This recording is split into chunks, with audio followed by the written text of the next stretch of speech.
two ways. It records the audio, this is the audio, and it also records the video of the screen. Okay, it makes it simpler for me because I don't have to jump through a million hoops with my phone as a recorder, and the quality from this one is really good.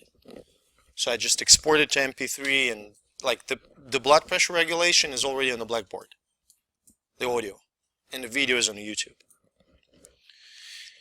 Okay, perfusion of the tissues. Few things, notable things. We all understand why we need that, right? We need to deliver oxygen and nutrients to the tissues, take wastes away, okay?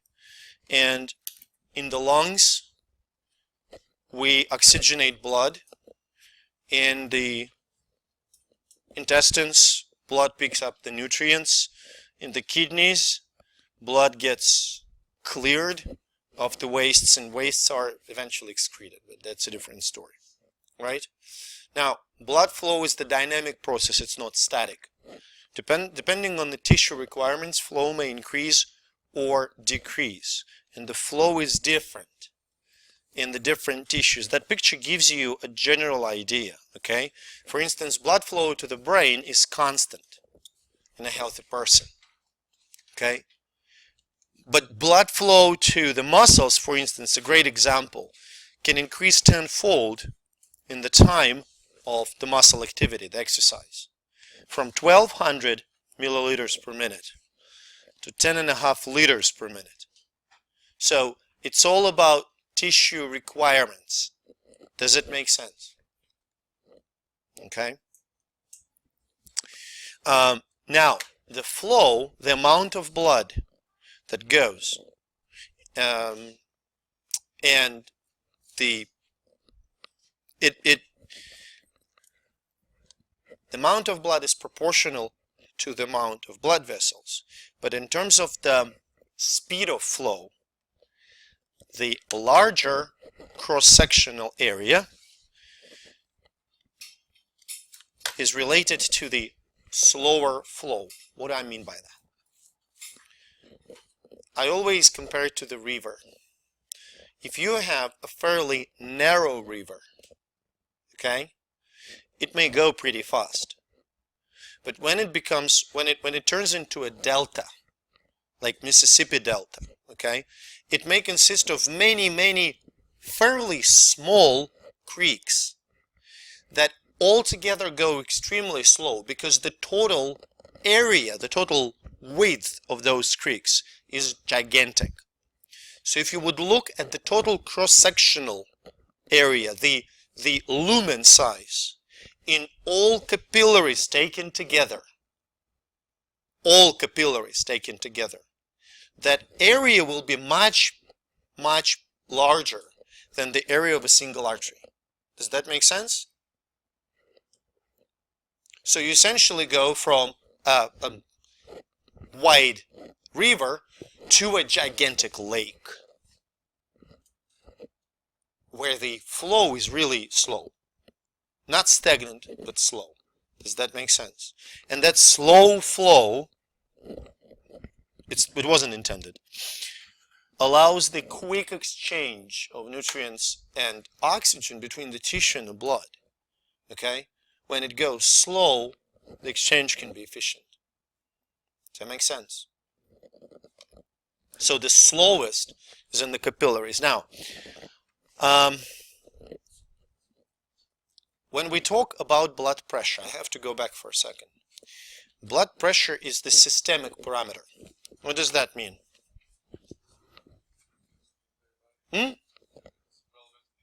Yes, it is relevant to the entire body. Does that make sense? Systemic. Like the temperature is systemic. You measure the systemic, well, you presume it's systemic. Your finger may have different temperature, but your body still have 37 Celsius, right? So blood pressure is the systemic parameter. We don't usually say blood pressure in the liver or blood pressure in the brain. It's all the same pressure in the system. Does that make sense? But the local flow may change. Again, if you ever lived in the big multi-story house, like apartment complex, if you live in, especially in the last floor, God help you taking shower in the morning. Because when everybody is taking a shower, the local flow in your personal bathroom goes down.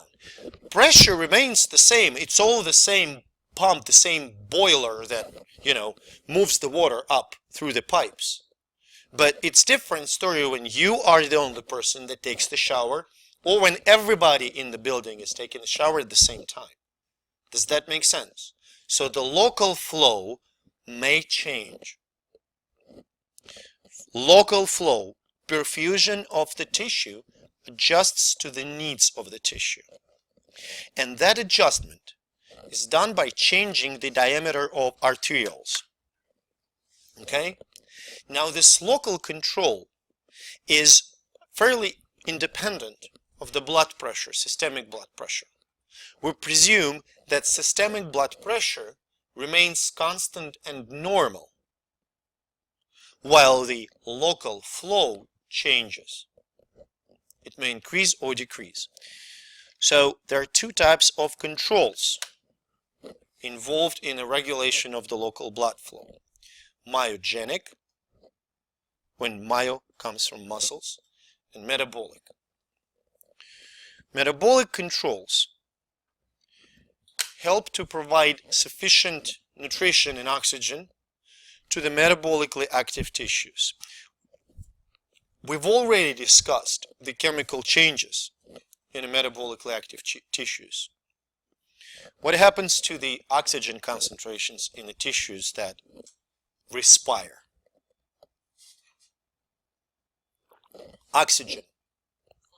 It's low because they use all the oxygen. CO2 is high as the product of the respiration. pH is also low because CO2 is acidic, it decreases pH. Does that make sense? Other signs of metabolically active tissue: increased levels of extracellular potassium, increased levels of adenosine, and prostaglandins, the inflammatory mediators. So essentially, tissue that is metabolically active, does it require more blood or less blood? More. So essentially, all those chemicals lead to vasodilation. Does that make sense? Acidification of the tissue means vasodilation. Low oxygen in the tissues means vasodilation. High CO2 in the tissues means vasodilation. Because if you have increased CO2 concentration in the tissues, if more blood comes in, what blood is going to do with that CO2? Yeah, it's going to take it away. It's going to carry it away, bringing CO2 concentration back to normal. Does that make sense? Not enough oxygen, more blood will bring more oxygen. Right? Does that make sense? So essentially, in response to chemical changes, endothelial cells will release a nitric oxide, a very potent vasodilator. Right? And nitric oxide will act on the smooth muscle cells, and smooth muscle cells will dilate. There are two major molecules that regulate the diameter of the blood vessel. Nitric oxide dilates it. Endothelin constricts it. You have to understand that blood vessel situation is not a light switch. So those light switches, they actually pretty cool. They have dimmers, right? So we can regulate the amount of light. But regularly, like in the houses mostly, light switches are either on or off. Does that make sense? Blood vessels are not fully constricted, fully dilated. Does that make sense? So balance between nitric oxide and endothelin will determine to which degree the vessel is dilated. You get it? If you have more nitric oxide, it will be dilated. There are other mediators that can cause it, like, for instance, prostaglandins, like histamine, can cause vasodilation, right? That's why you have all the allergy symptoms. Red face, runny nose, runny eyes when you have allergy, right? And now, if you think about it, prostaglandins and histamines, when they are released over the entire body, all blood vessels are dilated, blood pressure tanks. It's not a local response anymore in anaphylactic shock. Does that make sense? Now, myogenic control. It is really very simple. When blood vessel stretches in response to increased blood pressure,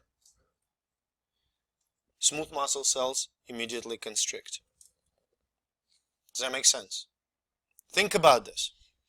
If blood pressure increases and blood vessel stretches, what happens to the blood flow? Blood vessel stretches. What happens to the blood flow? It increases, right? Does that make sense?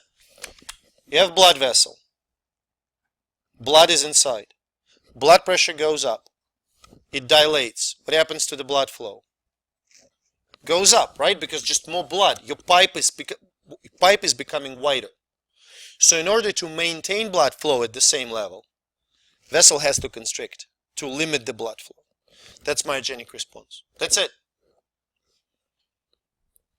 Vessel stretches in response to high blood pressure and immediately constricts back. Okay? Low blood pressure decreases the stretch, vessel dilates. Okay? Does that make sense? So that allows to maintain local blood flow on the necessary level. Okay? Long-term regulation. Angiogenesis. When certain part of the tissue is not experiencing enough blood supply, that will stimulate production of so-called growth factors. Okay? Growth factors will stimulate the growth of the blood vessels. Blood vessels will deliver blood to otherwise hypoxic tissue. Tissue will get enough. Like roads. You build a new neighborhood, you have to build roads to that neighborhood. Does that make sense? Okay. One of the great examples about angiogenesis is, well, coronary circuit. We discussed it. In coronary circuit, when there is not necessarily the infarction, but just the hypoxic region, like there's constriction of blood vessels, not enough blood comes to a certain part of the muscle, new blood vessels start to grow in that region of the muscle. People who, if you move to Colorado and live there for a few years, the density of the blood vessels in your body will increase. You will have more blood vessels because you will need adaptation to the higher altitude. Lower oxygen concentrations, you will need more blood getting to the tissues.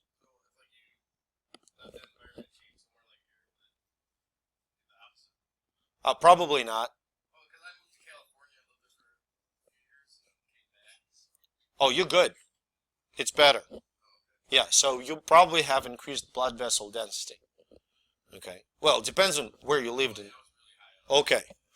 Another great example is cancer. Tumor grows so fast that the blood vessel growth doesn't keep up. Does that make sense? The core of the tumor is almost always necrotic, which means cells in the center of the tumor die because there's just not enough oxygen. But tumor cells constantly produce angiogenic factors, chemicals that stimulate growth of blood vessels. And in fact, several drugs inhibit angiogenic factors produced by tumors, essentially suffocating them. They have limited efficiency, like everything that we do with cancer. Okay? Blood flow. So, few things.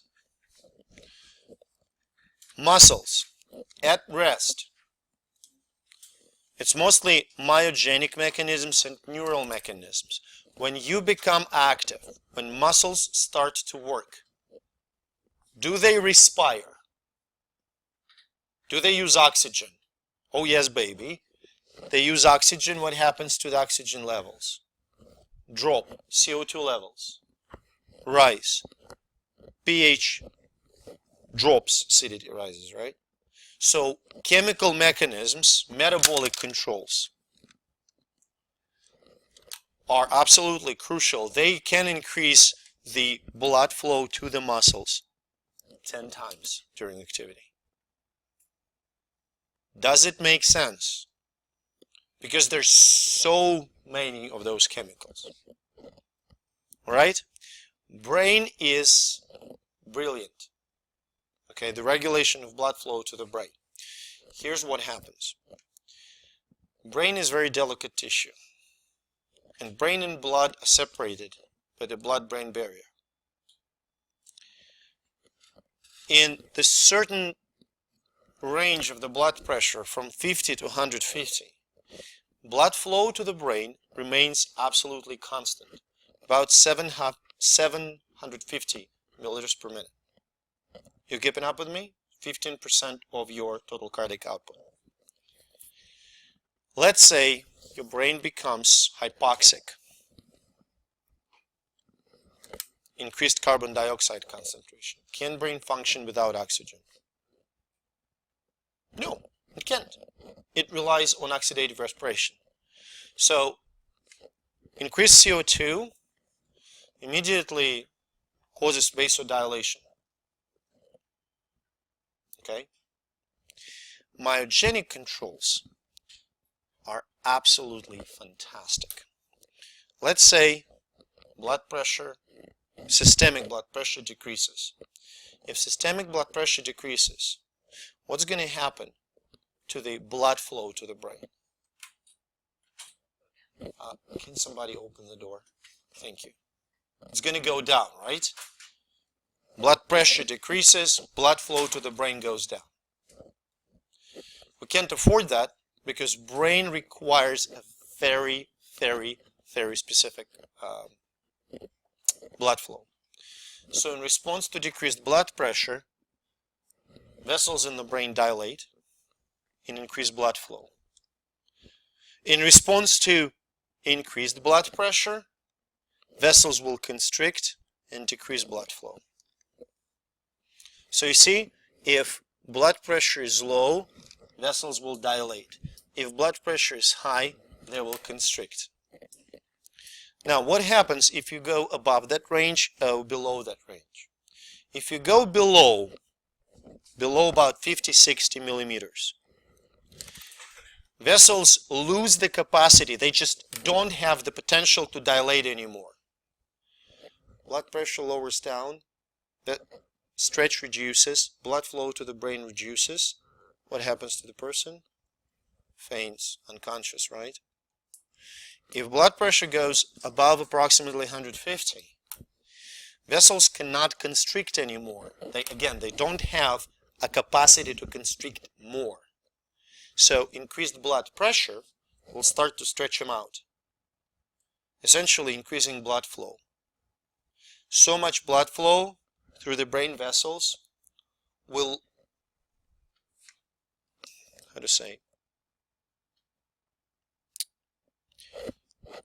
plasma will start to seep through the walls of the vessels. It will lead to the brain edema. Does that make sense? This is so much pressure. But in that range, blood flow to the brain is auto-regulated. It's really, really nice mechanism. Okay, skin. Sympathetic nervous system controls the blood flow. If we are hot, blood flow increases or decreases? Increases. We're red, right? We try to dump the heat. If we're cold, blood vessels will constrict, so heat will be conserved. It's controlled by the thermostat, that is hypothalamus, and it regulates by medulla oblongata. Does that make sense? Lungs. I don't want you to get too much into the lungs because we're going to discuss it during respiratory. But think about any other tissue except lungs. The function of blood is to bring in what? And take out carbon dioxide. So blood will flow to where carbon dioxide is high and oxygen is low, to bring oxygen and take away carbon dioxide. Does that make sense? Function of blood in the lungs is to take out oxygen and bring in carbon dioxide. So in the pulmonary circuit, blood will flow will be increased to the areas where oxygen is high and CO2 is low. Does that make sense? We will talk more about it. Don't sweat about this too much. Heart is interesting. Heart is a unique muscle that constantly contracts. So every time there's a systole, blood vessels in the heart are compressed. So every time there is systole, oxygen has to be taken from myoglobin in the muscle. There is virtually no blood flow through the heart when it contracts. All blood vessels are squeezed. Does that make sense? Okay. So normally the control is myogenic, but during the exercise, okay, it's mostly chemical. Because heart starts to pump faster, produces more CO2, pH goes down. Like in any muscle, the control becomes metabolic, okay, chemical. Heart has some other adaptations to it. For instance, cardiac muscle can sort of extract more oxygen from the blood, which helps it to be more functional. Okay. Now, a few more things that I wanted to talk about. Last things is the balance of fluid in the capillaries. Okay. Doesn't matter which capillary we're talking about. What do we have to understand? Is that blood flows through capillaries slowly and often intermittently. Remember, precapillary sphincters can close and open, right? Slow flow allows the good exchange between the tissues and capillaries. Oxygen, CO2, nutrients, wastes, hormones, sometimes even cells. Okay. Lipid-soluble molecules can go directly through the cell membranes. Water-soluble have to use fenestrations and clefts and the pinocytosis, the little vesicles that transport stuff across the wall of the capillary. Now, something very, very important for you. At the arterial end of the capillaries here, fluid, and I mean fluid, not proteins, fluid. Think water, okay, water. Leaves capillaries and goes into the tissues. At the venular end, the fluid leaves tissues and goes back in the capillaries. Does that make sense? Think about capillaries and tissue as a train station. Some people walk out, some people walk in. In the capillaries, these things are separated in space. At the arterial end, fluid leaves capillaries. At the venular end, fluid comes back into the capillaries. And we have to figure out what's going on there. What is the mechanism of fluid movement between the capillaries? There are 4 pressures. Okay? Now let me draw it actually. So this is capillary, okay? This is tissue. Do you follow me?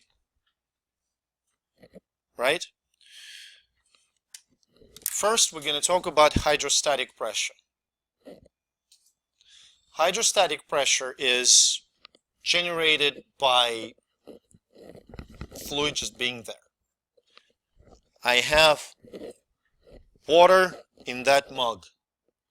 Water exerts hydrostatic pressure at the walls of the mug. Does it make sense? There are 2 hydrostatic pressures. One is the capillary hydrostatic pressure. Essentially, it's a blood pressure. Does that make sense? Imagine this. You have blood in the capillary. It pushes on the walls of the capillary and forces the fluid into the tissue. This pressure is different at the arterial and the venular end.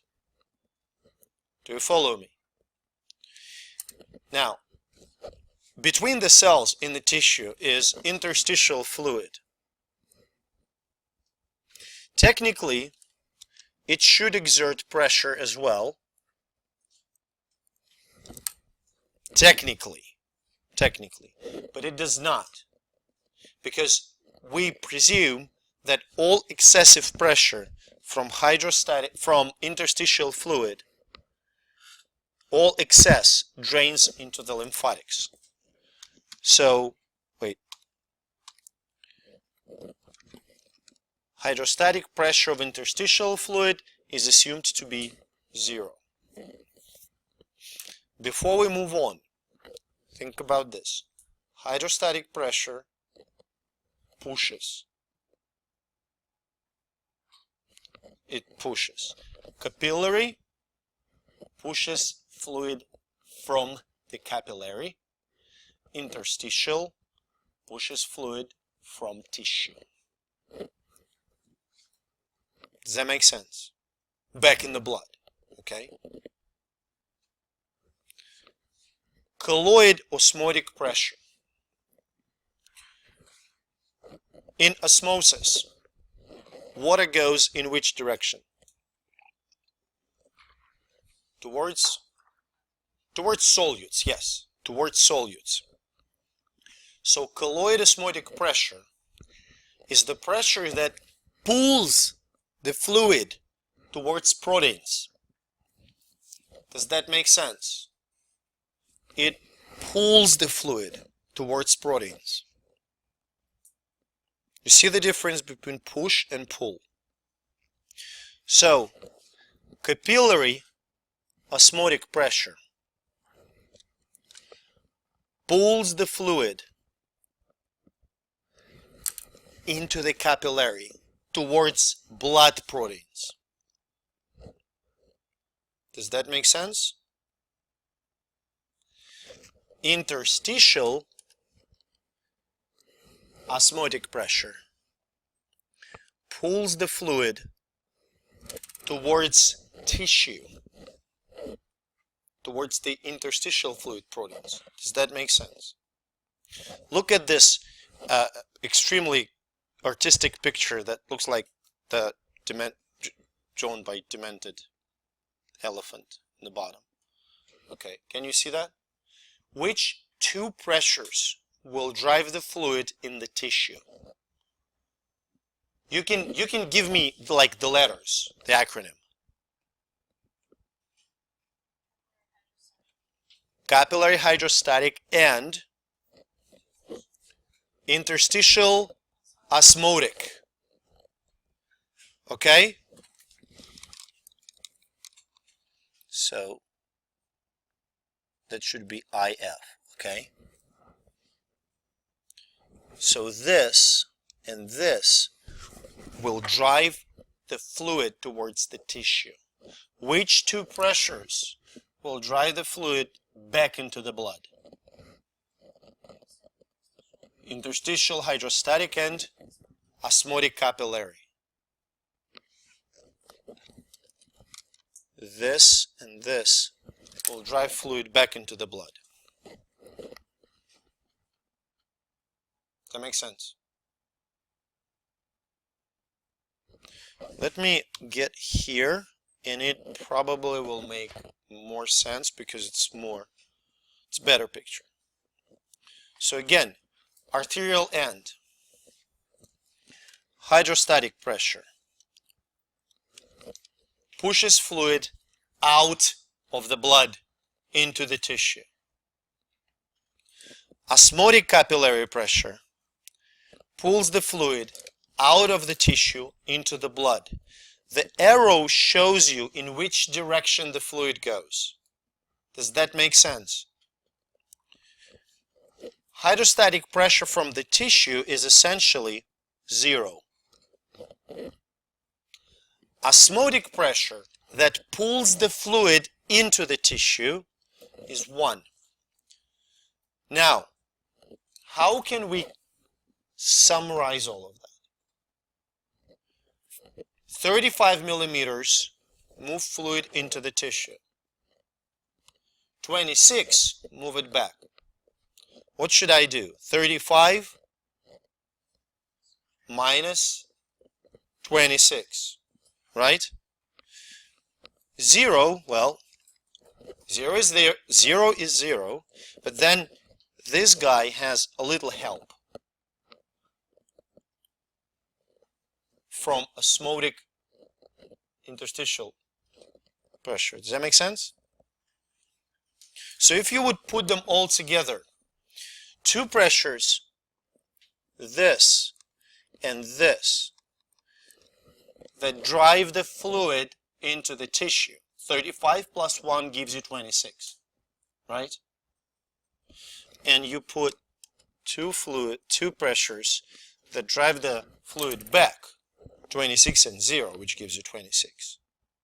The difference between them is going to be 10 millimeters. Which way it goes, those 10 millimeters? Toward tissue or towards blood? Towards tissue. Does that make sense? Okay, so arterial end, fluid goes in the tissue. At the venular end, before we move to the next one, which parameter, one and only, will change?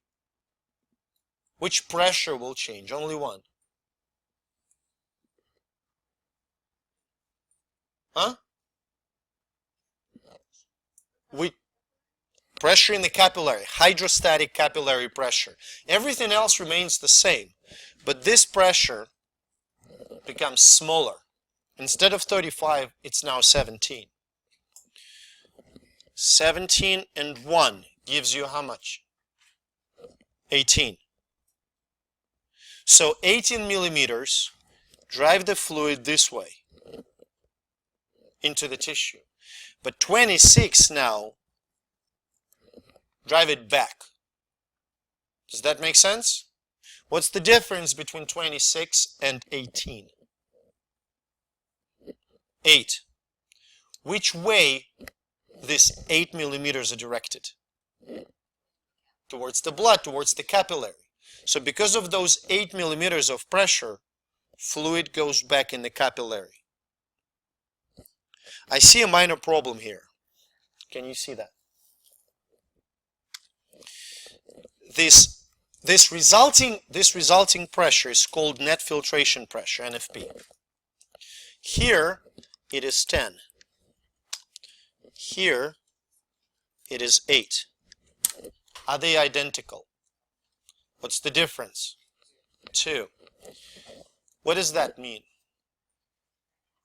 If you have 10 millimeters that drive the fluid out of the blood and 8 that drive it back, what does that mean in terms of the fluid balance?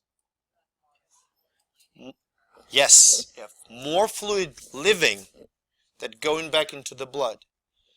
Where does this extra go? No, it's tissue. Nope.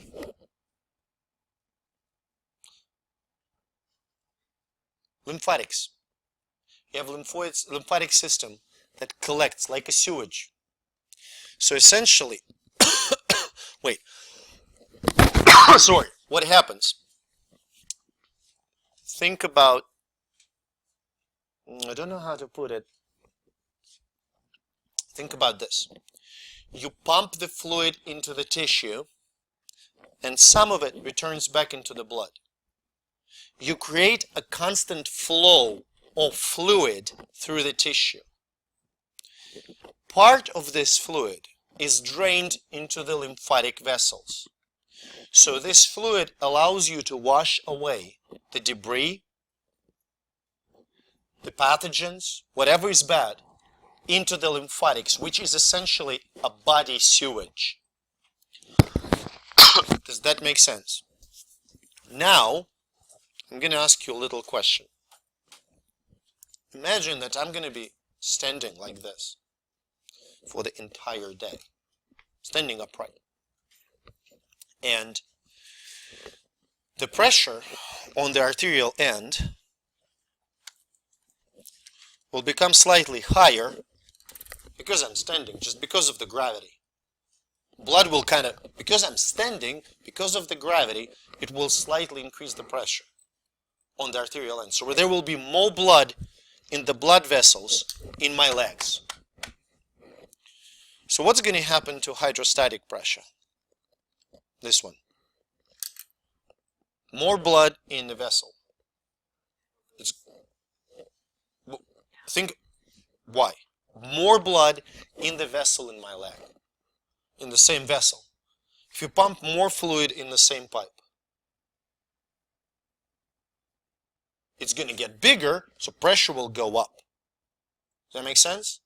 So, if this one will go up, what's going to happen to this net filtration pressure? Say again? It's going to go up. Yeah, it's going to become 11. Right? Now this one will also go up slightly. Okay? So the balance may remain the same, but in some cases balance doesn't remain the same, especially if there is an abnormality on the capillary end.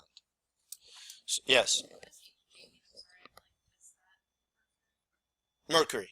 It's just a measurement, millimeters of mercury. Now here's I'll explain. Here's the point. If there is an alteration, and we're going to discuss it, if there is an alteration to the pressure, like arterial end pressure increases, net filtration pressure increases, more fluid moves to the tissue. When more fluid moves to the tissue, what happens to the tissue? When more fluid moves into the tissue, what happens to the tissue? It swells. You have an edema. Does that make sense? Now, imagine another thing. You have a patient with a liver disease. Liver, among other things, makes the blood proteins, albumin.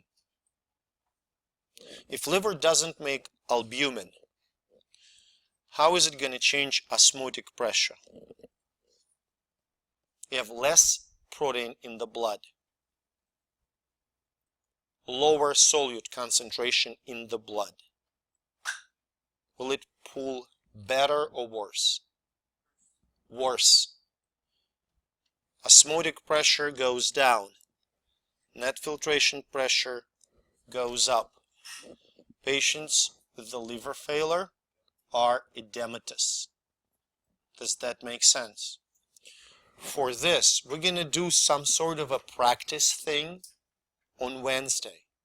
I want you to understand what's going to happen to net filtration pressure if we manipulate either of this.